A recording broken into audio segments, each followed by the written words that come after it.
still believe in God? Do you know who God is? I said, yes, I do. They said, well, listen, the doctors is talking about removing one of your legs. I said, oh, God, Grandma. She said, but listen here. If I talk to the Father and you go there and talk with him with me, I believe this thing.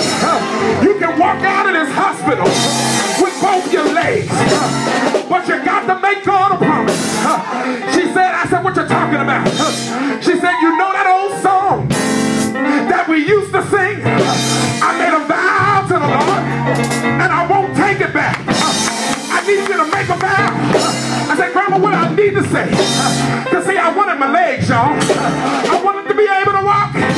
She said, what I need you to do, I need you to tell God, if he lets you keep your legs, you'll serve him until you die. I said, Grandma, I don't know. I don't think I'm ready for that. Save is a dull, boring life. I can't go nowhere. I can't do nothing. I don't want that.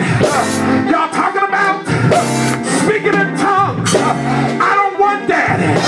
Getting up, running around the church. I don't want that. Because I'm looking at all those deacons sitting over there. And they be at the nightclub just like me.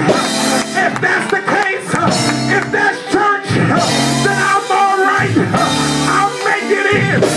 But Grandma said, thank you, son. I feel like preaching a little bit. Grandma said, she said, son, you can't worry about them. You got to get a life, a prayer life for yourself. You can't live like they live. Hallelujah. Because everybody will be judged. And what you want